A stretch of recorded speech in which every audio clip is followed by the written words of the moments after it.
semuanya, balik lagi di channel aku. Kali ini aku bakal sharing ke teman-teman semuanya tips sukses promil ala aku.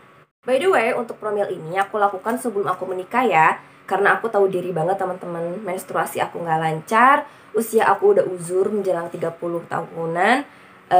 Di situ aku timbul ketakutan sendiri ya, takut rahim aku nggak subur, jadi akhirnya aku melakukan promil setelah lamaran. Alhamdulillah wa syukurillah, gak perlu nunggu waktu lama. Setelah menikah itu aku langsung isi teman-teman. Nah tapi memang yang namanya anak itu kan rezeki ya. Ini adalah bagian daripada ikhtiar. Alhamdulillah kalau langsung isi, tapi kalau enggak jangan menyerah. Oke? Nah oke teman-teman, di sini aku sudah merangkum 8 tips promil yang dulu pernah aku lakukan. Kita mulai dari tips yang pertama dulu ya. Tips yang pertama itu adalah dengan senantiasa menjaga asupan makanan yang bergizi seimbang.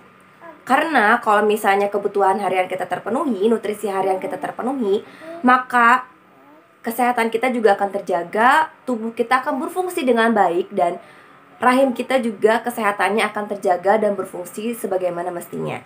Nah, tapi ada 2 nutrisi penting yang dapat meningkatkan kesuburan kita, meningkatkan peluang hamil kita ya. Itu ada asam folat dan juga ada zat besi. Nah, untuk sumbernya sendiri dari mana aja sih ya? Kalau asam folat itu teman-teman bisa dapatkan dari kacang-kacangan, terutama kacang tanah, kacang hijau, kacang kedelai, dan turunannya ya kayak tempe, tahu, susu kedelai ya. Kemudian juga sayuran hijau. Semua sayuran hijau itu baik sekali untuk menjaga kesuburan dan juga kesehatan rahim kita ya. Mau itu kangkung, bayam, brokoli, sebagainya, pokoknya yang warna hijau, terutama hijau tua. Setelah itu juga buah-buahan kayak alpukat, terus juga buah bit, buah jeruk, buah pisang. Itu baik sekali untuk meningkatkan peluang hamil kita. Terus juga teman-teman bisa dapatkan dari susu dan turunannya, termasuk yogurt ya, keju itu baik ya. Kemudian juga dari telur, dari biji-bijian, dari hati sapi, dan sebagainya. Ada banyak sekali, teman-teman bisa coba konsumsi makanan-makanan sumber asam folat ini. Nah, nutrisi kedua di sini ada zat besi atau Fe atau ferron ya. Nah, untuk zat besi ini juga ini sangat berperan penting ya dalam meningkatkan kesuburan kita.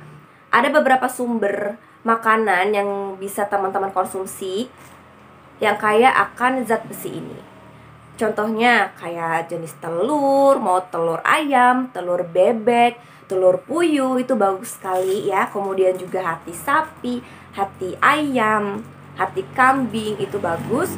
Terus sayuran hijau ya, mau bayam, kangkung, brokoli, asparagus, pokoknya semuanya yang hijau. Khususnya hijaunya itu yang warnanya lebih gelap. Kemudian juga jagung, jeruk, kacang-kacangan ya kayak kacang hijau, kacang kedelai, kacang merah, kacang tanah itu bagus teman-teman. Terus juga yogurt, daging sapi, daging kambing, pokoknya daging merah itu bagus sekali.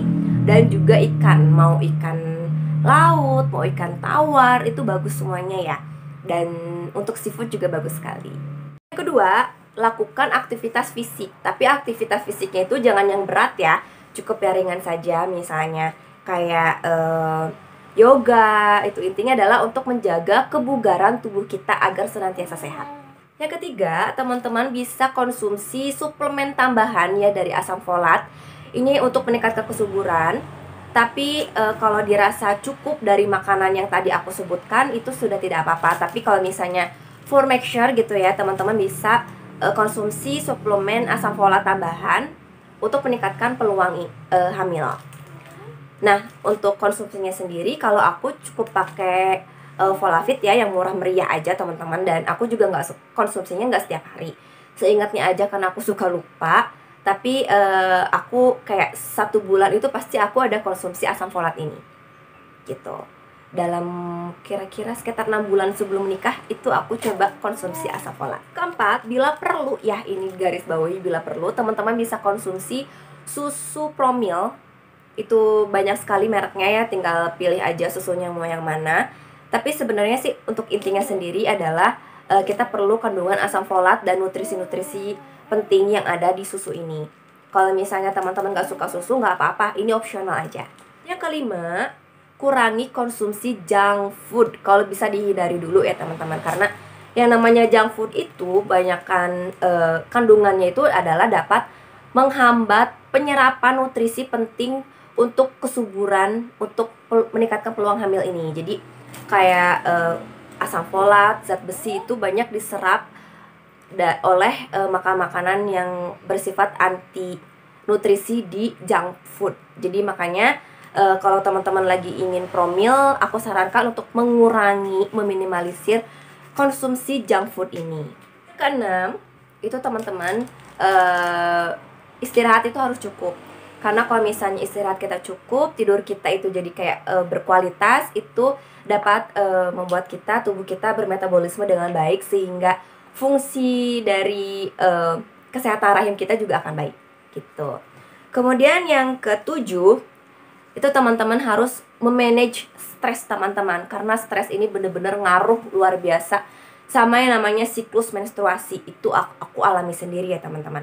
Kalau misalnya kita gampang stres, kemudian juga pokoknya intinya segalanya dipikirin terus, itu membuat psikologis kita itu jadi terganggu, sehingga fungsi-fungsi di tubuh itu bisa terganggu juga metabolismenya, termasuk metabolisme di dalam rahim kita gitu. Kayak menstruasi itu jadi nggak lancar karena kita stres. Padahal teman-teman tahu sendiri yang namanya menstruasi itu mempengaruhi kesuburan kita juga, ya kan? Jadi please, saat teman-teman lagi promil, tolong berusaha untuk menyenangkan hati, pikiran, agar jangan stres. Aku tahu ini gak mudah, tapi aku yakin teman-teman pasti bisa untuk memanage stres teman-teman itu. Dan ini memang butuh support system ya dari sekitar kita. Nggak cuma kita sendiri yang bisa memanage, tapi juga butuh dukungan dari sekitar. Yang kedelapan, dan ini yang terakhir, jangan lupa untuk cek kesehatan. Karena dengan kita melakukan cek kesehatan sebelum promil, itu kita bisa tahu ada masalah atau enggak di tubuh kita. Kalau misalnya ada masalah, kita bisa atasi secepat mungkin, kita obati dulu, baru kita promil. Tapi kalau misalnya alhamdulillah nggak ada masalah, ya berarti aman ya teman-teman untuk promilnya. Nah, itu tadi 8 tips promil yang aku lakukan sendiri ya pada saat aku promil dulu. Semoga tips ini bisa membantu teman-teman semuanya yang sedang berjuang untuk melancarkan menstruasinya atau untuk meningkatkan peluang hamilnya. Ini adalah bagian daripada ikhtiar ya teman-teman, karena yang namanya anak itu kan rezeki. Jadi kita harus ikhtiar dulu, berdoa, meminta pada Yang Maha Kuasa, dan kita serahkan hasilnya itu pada Yang Maha Kuasa gitu. Oke, sekian saja untuk video kali ini ya teman-teman. Semoga membantu. See you.